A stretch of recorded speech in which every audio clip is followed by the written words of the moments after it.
Welcome to Teolumen Insights, where we reveal the hidden forces that shape the way you live and show you how to use them to create real transformation and supercharge your health, mindset, and daily life. Here are your hosts, Emma Greenwood and Nathan Sinclaire. Welcome to Teolumen Insights. We're about to jump headfirst into the world of William Tiller. A scientist who wasn't afraid to tackle some of those big questions about consciousness. Oh, yeah, definitely. And its impact on the world around us. Yeah, absolutely he did. And he wasn't just some, armchair philosopher. Right. Tiller was a Stanford professor Yeah. with a solid background in material science. I mean, Oh, wow. that's the thing that makes his work so fascinating, is that he had this rigorous scientific background. Yeah, looking at this stack of research articles, even personal notes you've brought, Oh, yeah. it seems like he was really onto something. So where do we even begin with a guy like William Tiller? Well, at the core of Tiller's work is this idea that, our thoughts, our intentions aren't Right. just happening in a vacuum. Mm. He believed they could actually influence things on a physical level, even down to the subtle energies that everything is made of. Okay, that's intriguing, but also a little out there. Yeah. I mean, how did he even approach something like that scientifically? He proposed this framework he called duplex space, Okay. which consists of two kind of interconnected realms, D space and R space. Uh-huh. So D space is like our everyday reality, right? The world we experience with our senses, where those, familiar laws of physics Right. hold sway. Yeah. But then there's R space. It's sort of a reciprocal, a deeper realm Okay. where intention and consciousness really come into play. So like two sides of the same coin. Exactly. They coexist, but they each have their own unique properties. And our space is where things get really interesting, because Tiller believed that's where human intention kind of operates. He theorized that intention can actually influence the subtle energies of our space, and then those changes can ripple out and actually affect our physical reality in D space. Hold on. So you're saying our thoughts can actually cause measurable changes in the physical world. Like, how is that even possible? Well, Tiller proposed the existence of something called deltrons, and these are hypothetical particles. Or maybe you could think of them as a type of subtle energy that act as a bridge between consciousness and matter. What? So he believed that deltrons are activated by human intention in our space, and they're what allow our thoughts to influence the properties of things in D space. Okay, now my mind is officially blown, but did he actually have any evidence to back this up? Because it all sounds pretty theoretical. Oh, Tiller was all about the evidence. Okay, He wasn't just speculating. good. He actually designed some incredibly rigorous experiments I to could test see. these ideas. For instance, he conducted research on how human intention could affect the pH of water. Wait, you're telling me people could just think about changing the pH of water and it actually worked? Yeah, that's exactly what his research suggests. In fact, he found that trained individuals Wow. focusing their intention on water samples could actually change the pH. Huh. Not only in the water like right in front of them, Uh-huh. but also in water samples located miles away. No way. That's incredible. So distance was no barrier for this intention thing. Apparently not. It really challenges our conventional understanding of how the world works, Totally. His findings suggest that consciousness might operate Yeah. beyond the limitations of space and time as we typically understand them. Right. He called this the, non-local nature of our space, where intention seems to transcend those physical boundaries. This is some seriously deep stuff. But if I'm being honest, a part of me still wants to say, come on, is this really possible? I mean, changing the pH of water with your mind. I understand the skepticism. It's not every day that our, fundamental understanding of reality gets challenged. Right. But what's important here is that Tiller's experiments were meticulously designed and controlled. Okay. He wasn't just relying on anecdotal evidence. Yeah. He had the data to back it up. So if this was more than just a fluke, Yeah. what are the implications? Are you saying we could potentially harness this power for, say, healing? Yeah, that's precisely where the idea of information medicine comes in. Okay. Tiller believed that intention could be used as a form of information that directly influences biological systems, even down to the level of our DNA. Hold on. Are we talking about literally changing our DNA with our thoughts? Yeah. Because that sounds like something straight out of a sci-fi movie. Well, it might sound far-fetched, but Tiller believed it was within the realm of possibility. He argued that intention mediated by these deltrons we talked about could interact with the electromagnetic fields around DNA molecules, Okay. potentially influencing their structure and function. Right. This is getting a bit too much for me to process all at once. We've gone from pH levels to DNA in a matter of minutes. I know, it's a lot to absorb. Yeah. And we've only just begun to scratch the surface of Tiller's work. Right. There's so much more to explore the potential of information medicine, Yeah. the implications for our understanding of consciousness itself. Okay, let's take a breath for a second. Yeah. This deep dive is already blowing my mind wide open. I definitely need some time to digest all this. Yeah. I hear you. Tiller's work is the kind of stuff that stays with you. But I think that's what makes it so compelling. It challenges us to, reconsider what we think is possible, Yeah. to explore those uncharted territories of consciousness. We're just getting started, really. There's a lot more to unpack in this stack of research. Oh, absolutely. We haven't even touched upon some of his more fascinating experiments. Right. And the potential applications of his work are truly mind-boggling, but Yeah. save those for later. Sounds good. Let's get back into this deep dive in a moment. Welcome back to Teolumen Insights. Before we paused, we were talking about how William Tiller's research suggested that human intention could actually influence our DNA. It's a pretty radical concept. It really is. But if we're even going to entertain this idea, how did he even begin to explain something like that? It's not like our thoughts are like physically manipulating our genes, right? Right. It's not a direct physical manipulation. Tiller theorized that intention acts more like a blueprint, or a subtle energetic template that can influence the structure of our DNA. Okay, so how does that work? Does it like change the actual genetic code?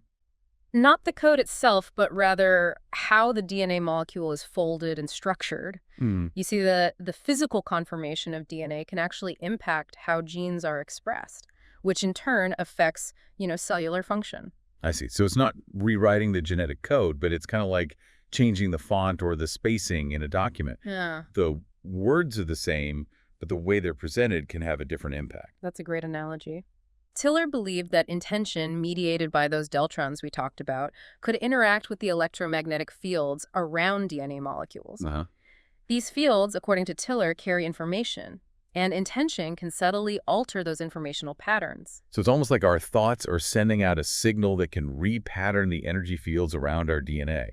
And those changes then cascade down to influence how our genes are expressed. That's the essence of Tiller's hypothesis. Wow. And it's worth noting that this concept isn't entirely new. Many traditional healing systems, like traditional Chinese medicine, have long emphasized the importance of energy flow and its impact on health. You mean concepts like ki or prana? Exactly. While Tiller didn't use those specific terms, his work offers a potential scientific framework for understanding these ancient concepts. He was suggesting that what these traditions call ki, or vital life force, might actually be a form of subtle energy that can be influenced by consciousness. It's fascinating how Tiller's work seems to bridge the gap between modern science and ancient wisdom. But I have to admit, some of this still feels a bit out there, for lack of a better term. I understand. It's not every day that our worldview gets challenged in such a fundamental way, and Tiller himself often faced skepticism and even resistance from his peers in the scientific community. Really? But why? What were their main objections? Many scientists felt that his research methods were flawed, or that his conclusions were based on insufficient evidence. Some argued that the observed effects could be explained by more conventional phenomena. Others simply found the idea of consciousness influencing physical matter too radical to accept. So how did Tiller respond to these criticisms? Did he ever manage to convince any of his colleagues to take his work seriously? Tiller always emphasized the importance of rigorous scientific inquiry. He published his findings in peer-reviewed journals and was always open to discussing his methods and conclusions with other scientists. And while he faced significant pushback, he also inspired a new generation of researchers who were willing to explore the frontiers of consciousness and its potential impact on the physical world. It sounds like he was a real pioneer. Yeah. Unafraid to ask the big questions and challenge the status quo. Absolutely. And even if not all of his theories ultimately stand the test of time, Right. his work opened up a whole new field of inquiry, prompting us to look beyond the limitations of our current scientific understanding. Okay, so back to this whole information medicine thing. If we entertain the possibility that intention can influence our biology, what are the implications for health and healing? Well, it suggests that we might have a far greater capacity for self-healing than we realize. Tiller believed that by cultivating certain qualities of consciousness, like love, compassion, and intention, we could create a more harmonious state within ourselves, and that this could have a positive impact on our physical well-being. So it's not just about focusing our thoughts on specific outcomes, but also about cultivating a certain inner state. Exactly. Tiller believed that the quality of our consciousness matters just as much as the content of our thoughts. He even suggested that we could measure this inner state using a concept called gauge symmetry state, Okay. which reflects the coherence and harmony within our energy field. Wait, hold on. Gauge symmetry state? You're going to have to explain that one. It sounds like something straight out of physics. It is. But I'll try to break it down. Tiller was drawing on concepts from quantum physics to explain how subtle energy and consciousness interact. He argued that as we cultivate greater coherence and alignment within ourselves, All right. through practices like meditation, compassion, and intention, our gauge symmetry state rises. And a higher gauge symmetry state means what exactly? It means that we're operating at a higher energetic frequency, which allows our intentions to have a greater impact on the world around us. Okay, I'm starting to see how this all ties together. We're talking about a model where consciousness, intention, and subtle energies are all interconnected. Precisely. It's a holistic model that challenges the traditional separation between mind and matter, and it opens up some truly exciting possibilities for healing and self-transformation. I'm already imagining the possibilities. Sure. But before we go any further down that rabbit hole, I'd love to hear more about this gauge symmetry state. Can you give us a concrete example of what that might look like in everyday life? Well, imagine two people both focusing their intention on healing a plant. One person is coming from a place of stress and anxiety, while the other is radiating calmness and compassion. Tiller would argue that the person with the higher gauge symmetry state, the one who is more internally harmonious, would have a greater impact on the plant. That makes sense. It's like the quality of the energy we're putting out matters just as much as the intention itself. Exactly. And this applies to everything, not just healing plants. The quality of our consciousness influences our interactions with people, our creativity, even our ability to manifest our desires. This is really making me think about how I approach things in my own life. What kind of energy am I bringing to the table? Am I operating from a place of harmony and coherence? Or am I letting stress and negativity cloud my intentions? That's a powerful question to ask ourselves. And I think that's one of the key takeaways from Tiller's work. Yeah. He's not just presenting us with a bunch of theories. Right. He's inviting us to become more conscious creators of our own reality. So it's not just about understanding these concepts intellectually, but also about embodying them in our daily lives. Absolutely. It's about cultivating the inner qualities that allow us to tap into the full potential of our consciousness and become more effective agents of change in our own lives and in the world around us. This has been an incredibly eye-opening discussion. It feels like we're barely scratching the surface of what's possible. We've still got a lot more to explore. We haven't even touched upon some of Tiller's most compelling experiments. Yeah. And the implications of his work for our understanding of consciousness itself are truly profound. Okay, I'm ready for more. What else have we got in this deep dive? Welcome back to Teolumen Insights. We've been digging into some seriously mind-bending stuff about William Tiller's work. And I gotta say, it really makes you rethink everything you thought you knew about reality. Doesn't it? It's like he's pulled back the curtain on this whole other dimension of understanding, you know? Yeah. Showing us that consciousness could be far more powerful and interconnected than we ever imagined. Before we paused, you mentioned some of Tiller's most compelling experiments. Yeah. What were some of the things that really blew your mind? Well, one experiment that always stands out involved this group of trained therapeutic touch practitioners. Oh. So they were all hooked up to this equipment that measured subtle electrical changes in their bodies. Therapeutic touch? You mean like where someone tries to heal another person by manipulating their energy field? Yeah, exactly. Isn't that kind of controversial? It can be, yeah, but that's what makes these findings so intriguing. What the researchers found was that when these practitioners really focused their intention, they exhibited massive surges in electrical voltage, like way beyond anything you'd expect from normal physiological processes. So they were like literally generating some kind of energy with their minds. That's what the data suggests. And it wasn't just random electrical activity either. The patterns of these surges actually suggested this really coherent, organized flow of energy coming from the practitioner's hands. Okay, that is pretty wild. But if we even accept that these practitioners were generating some kind of energy, what was it? How does it fit into Tiller's whole framework? Well, Tiller believed these surges were evidence of those subtle energies he called deltrons at work. Remember, he theorized that deltrons act as this kind of bridge between consciousness and matter. Right. So in this case, it seems like the practitioner's intention was somehow activating and directing those deltrons, Oh. resulting in those measurable voltage surges. So we're talking about more than just thoughts here. It's Mhm. like they were tapping into a deeper energetic reality and learning to actually manipulate it with their minds. Precisely. And it ties back to what we were discussing about gauge symmetry state, remember? Right. Tiller believed that the more coherent and harmonious our internal state, the more effectively we can interact with these subtle energies. It's likely that these practitioners, through years of training, had developed a high level of internal coherence that allowed them to access and direct these energies in such a focused way. I'm starting to see how all of this connects. But if this power is within all of us, like you're saying, why aren't we all walking around changing the pH of water and emitting voltage surges? Well, that's a great question. Tiller believed that these abilities are kind of latent within everyone, but most of us haven't learned to cultivate them. It's like having a powerful muscle that's atrophied from lack of use. So how do we work out this consciousness muscle? Are we talking about meditation, visualization? What did Tiller suggest? He emphasized several different practices, including mindfulness, Okay. intention setting, and cultivating qualities like compassion and gratitude. He believed that these practices help to raise our gauge symmetry state, Right, yeah. allowing us to tap into our full potential.